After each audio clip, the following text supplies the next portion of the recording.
I'm Dr. Ambreen Salahuddin, Assistant Professor of Gender Studies at the Department of Gender Studies, University of the Punjab, Lahore.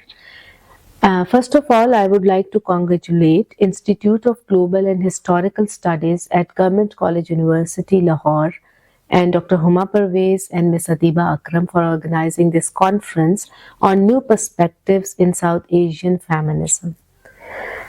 I have been asked to talk about literature in context with the conference theme. Feminism, as we all know clearly, is still seen as a movement that is not our own. You utter the word and you are judged by mere utterance of this word. It is seen as some sort of an agenda that has been brought from the West to jeopardize our very Eastern traditional religious existence. So, keeping this popular viewpoint as regards to this movement, we must understand that the movement means nearly the same in the field of literature as well. We keep on hearing sentences like this now and then. Oh, those two women poets, they are feminist poets. What have they contributed other than furthering the agenda of the West? And there is also a similar shocking opposite of this. Those women who are not feminists as such, as they do not write feminist texts, are seen as too feminine.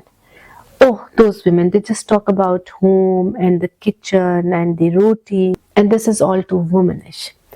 Ironically, women are actually expected to be writing in this way. Their writing style must be womanish. If they write in abstraction or in some other way that does not seem to be too feminine or womanish, it is seen as too alien and can be commented on as writing in a manly fashion. It means what is not too womanish is simply manlike. You will hear expressions like "वो तो मर्दाना वार लिखती है." She writes in a manly fashion. And what is this manly or man-like way of writing? This is actually called as the objective or the standard. As men have been the custodians of pen for a long time, thus the patriarchal hegemony still continues. So my point is that after studying feminism and women consciousness in literature for the past 2 decades, women writers have been categorized as per the narratives designed by the patriarchal mind. Instead of just giving an overview of what has been and what is, I would like to talk about some conclusions that I have drawn, and I am obviously still working on this. I will give a quick overview of women in poetry in Pakistan and then move on and talk about fiction. As far as poetry is concerned, I wrote this book. This was published by West Pakistan Urdu Academy back in 2005, and it talked about the movement of feminism in modern women poets. I gave an overview in that book starting from pre-partition of the Indian subcontinent till the year 2000, and it was a time when, the pre-partition time was the time when Zekhe Sheen and Safia Lakhnavi were writing poetry. Zekhe Sheen, these are the initials of the name Zahida Khatun Shirvania. She was not writing with her full name but writing as Zekhe Sheen, the initials of her name. And this we have witnessed in Western tradition as well. We all know about Bronte sisters and George Eliot. So how women had to adopt pseudonyms, or they were writing with their initials instead of using their full names. Anyways, actually, those were the times when women were not expected to write as such. And if they were writing, they were expected to write in a very conservative way, or in a way that would be accepted or acceptable for the society, but not with their own names, ironically. So, when we see her writings, her one book of poetry, a collection of poetry, was published in 1921. and obviously it was way back, and it was titled as Aina Haram. So what she wrote in Aina Haram is not something too feminine, but I would say that it was very feminist as far as those times are concerned, and her voice was the voice of resistance. I would share a few couplets from Aina Haram with you. She wrote that क्या कहूँ कैसे अलम दीदा और नाशाद हैं हम, खस्ताए जोर है हम, कुश्ताए बेदाद हैं हम, तख्ताए मशके सिना बाजी सयाद हैं हम, आदमी काहे को हैं पैकरे फौलाद हैं हम, हाय ये जुल्म के बेजुर्म चलाए खंजर, उस पे ये हुक्म के फरियाद ना आए लब पर. And two more couplets which are very interesting. उनको रह रह के सताता है ये बेअसल ख्याल, घर में पढ़ लिख के ख़वातीन का रुकना है मुहाल, कहीं उठे ना मुसावात का गमखेज ख्याल, कहीं हो जाए ना मर्दों की हुकूमत का ज़वाल. And by the way, when we say that it was, those were the times when it was not expected that women should write, it is still not expected that women should write. The other day I heard a discussion where a critic was saying that ghazal writing is not for women. So when I heard this, many extraordinary, couplets by women poets flashed before my eyes, and those couplets, I would say, would shine forever as jewels in the crown of ghazal. And I wondered, what will they do of these and so many of other wonderful poetry written by women? For instance, Parveen Shakir's celebrated ghazal, "Kuba ku phail gayi baat shanasayi ki, usne khushboo ki tarah meri pazirayi ki." And obviously, we have a very powerful list of women poets like Ada Jafri, Shabnam Shakil, Zahra Nikah, Kishwar Nahid, Fahmida Riaz, Shahida Hassan, Ishrat Afreen, Nasreen Anjum Bhatti, Sara Shugufta, Tanveer Anjum, Yasmin Hamid, Hamida Shaheen, and so on. Here I would like to show a book. This is an anthology of poetry titled as Still We Sing. And this is edited by Sarita Janamani, who is an Austrian-based Indian poet. And it includes poetry on violence against women. And this anthology includes poetry by South Asian women poets, and a few poems have been included from Pakistan here as well. Shameless Women by Ambreen Salahuddin, and then we have Sara Shagufta's poem here as well, and Yasmin Hamid's poem, and Atya Daud's poem, and so on. So we have poetry that is representative of Pakistan in this collection, and there is poetry from India, Bangladesh, and Nepal, Sri Lanka, and all the other South Asian countries. So I'm mentioning this anthology particularly because we are talking about the new perspectives as regards to feminism. So this one book is actually showing us what South Asian women poets think about what is happening to women here in context with violence, and they are raising their voice, and this collection is actually a representation of what women poets of South Asia are actually writing these days, and then all the other voices till the present. So this tells us that the waves of resistance fueled by the powerful voices of Kishwar Nahid and Fahmida Riaz are still flowing freely, and fresh voices of women are still talking about resistance, emancipation, and identity. And every day we see more and more women poets joining the field of writing. Most of them are met with the suspicious eye, first of all. And the question is she actually writing herself? And no one asks the same question from the hundreds of new male poets. And as I've already mentioned, one reason is that ghazal writing is not for women, as one of the male critics would put it. But the thing is that women are actually basically fighting on many fronts, and there are many barriers that they break when they write and publish and recite in a mushaira. So For instance, no interviewer asks a male poet, how do they get the permission to write, and was it an easy journey, and was there any struggle involved, and so on. Now we will move ahead, and I would like to talk about fiction in a little more detail. Women have been telling stories since times unknown, but their names are names as associated with the pen arrived late in the history of language and literature. Another concern is that despite being a part of the writing community, they were not recorded properly in the history of the pen.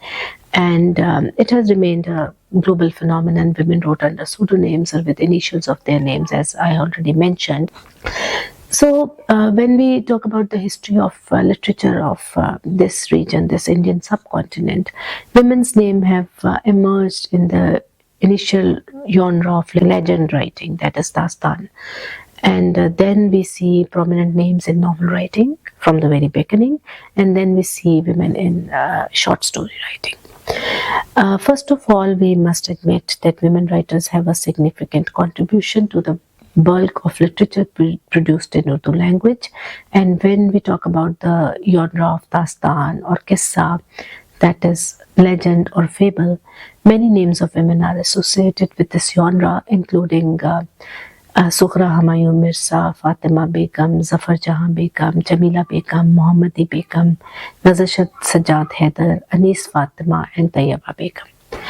As transition from fable to novel happened, the first woman reported to have written a novel was Nazar Sajjad Haider, who wrote Aahe Mazlooma in 1914. Although before that we see a novel by Rashidun Nisa Begum that was titled as Islahun Nisa, and it was published in 1880. And Akbari Begum's Godar Ka Lal was also published before that in 1907. I mean, before the publication of Aahe Mazlooma by Nazar Sajjad Haider.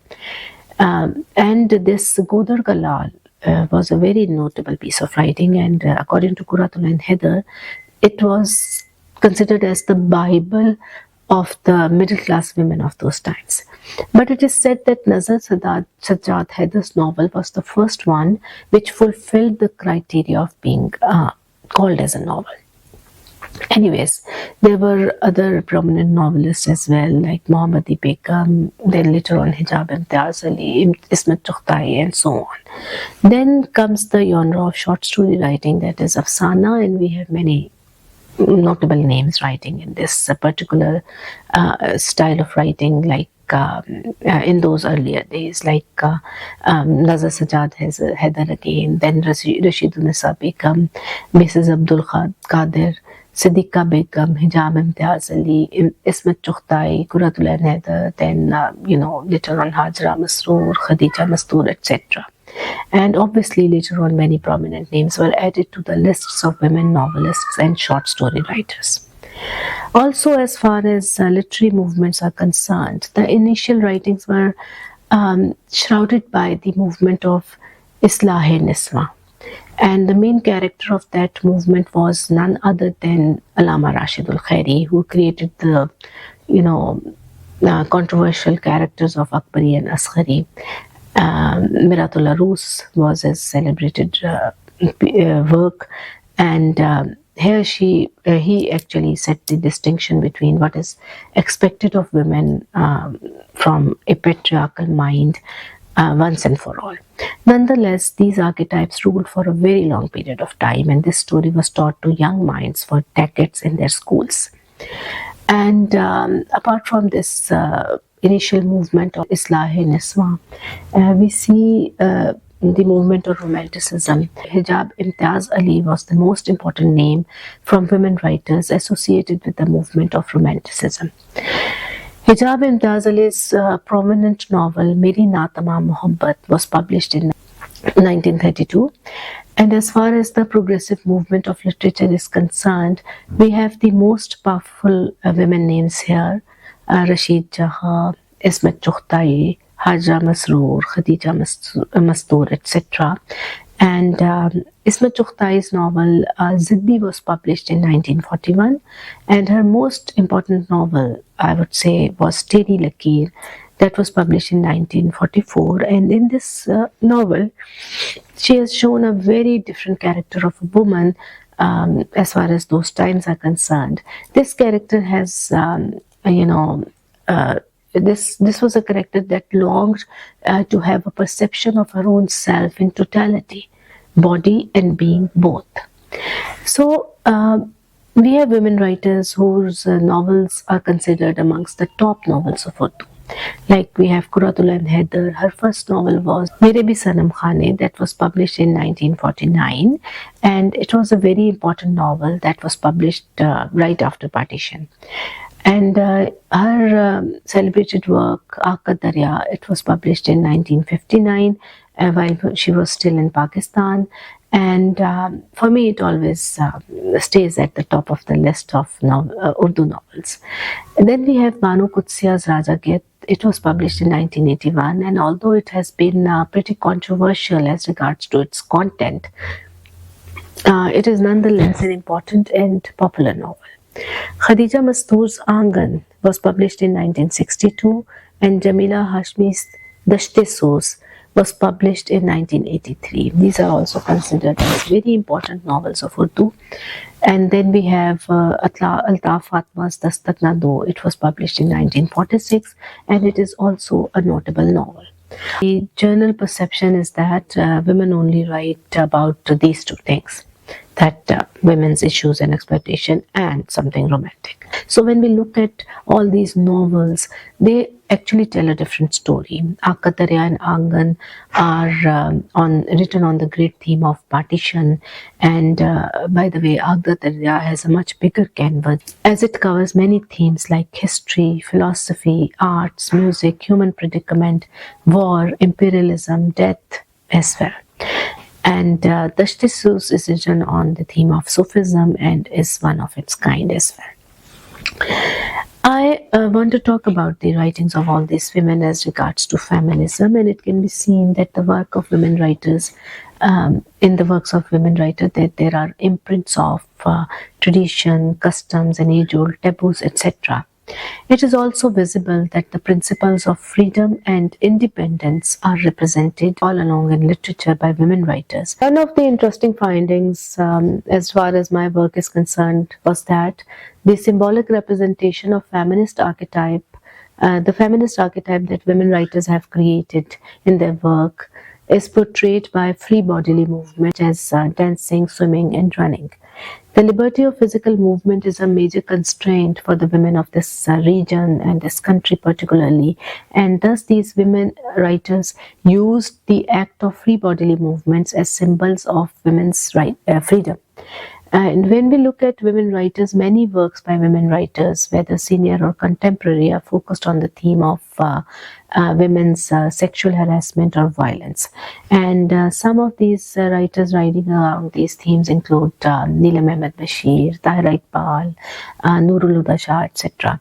And when we talk about the feminist consciousness in the real sense of the word, we see that liberating and thinking women can be found in the writings of very few. For instance, in the works of Femida Riaz, yes, she has written short stories. Khate Marmoz is her short story collection, and there are some novels on her credit as well. We have the name of Atiya Syed as well. Their depiction of a feminist consciousness is of a human nature rather than portrayal of women as sex objects, right? So when we look at the novels of Kamila Shamsi, we also find very independent and strong-minded feminist women as main characters who have a presence of their own. And it is a very normal, very existential sort of a presence. These characters have strength, self-assurance, power of decision making, and here I would like to mention the name of Khalida Hussain as well. In her works, we see a woman as a thinking being, a person who has brains and who has sensibility. But for some reason, this woman almost always collapses and becomes docile and accepts the final verdict. And but I'm very much impressed by her symbolism. And when we talk about the movement of symbolism, Khalida Hussain is one very prominent a name associated with this movement of the 60s and 70s, and other names are obviously Dr. Anwar Sajjad, Balraj Mehra, etc. But as far as women writers are concerned, Khalda Hussain is one very powerful names associated with the movement. Talking about liberated characters, Kallo is the only character in the short story by the similar name, which is a liberated character in the works of Banu Qudsiya. Apart from this one particular example, there are no other truly empowered characters in Banu Qudsiya's writings. Alia from Khadija Mastoor's Angan is also a character who shows a liberated self towards the end of the novel. There are many other writers as well who have created some really powerful images like Parvati, but that is a totally female image that is basically a female consciousness at work in that particular piece of writing. And we can see this female consciousness in the works of Zaitoon Banu, Parveen Malik, and Nurul Huda Shah, and Rifat, and Musarrat Kalanchvi. And I should also mention Bepsi Sidwa. We see a balance of archetypes in her works. You know, we see the feminine in the form of Putli in Crow Eaters, and we see the female in the character of Aya from Ice Candy Man, and we see the feminist in the character of Carol from her novel The Bride. The feminine and the female consciousness can be found in the writings of women writers in abundance, but there is a lack of feminist consciousness. And the authors who depict a true feminist archetype, as I already mentioned, are Quratul and Heather, Femida Riaz, Atiyah Sayyed, Kamila Shamsi, and we can see the human presence in their feminist archetypes. They are strong, independent, confident, they are making their own decisions. And as I mentioned, that Khalida Hussain has also presented archetypes of women who are free souls in her in thought and are shown making decisions. But they succumb to traditional submissive roles in the end. And as far as the works of Tahir Iqbal, Ina Mehmed Bashir, and Nurul Huda Shah are concerned, they have written extensively on oppression of women, but there are very few characters in their works who are emancipated, and mostly this emancipation circles around sexual freedom alone. From Neela Mehmed Bashir's Saas Bhi Aista, this character of Noor Bano is very much important as far as emancipation is concerned. So what is the reason that women writers are writing about or creating images of women which have the feminine or female consciousness rather than the feminist consciousness? The first thing is that the fiction writers, women fiction writers of this region, have taken their symbols and metaphors from mythology, from Sufism, from religion and culture of this particular region. And we all know that the civilization, the mythology, traditional religious consciousness, they only present or preserve or depict the feminine and female consciousness and not the feminist consciousness. So the metaphors and symbols have been used in their original meaning and not deconstructed in any way when women writers are using them.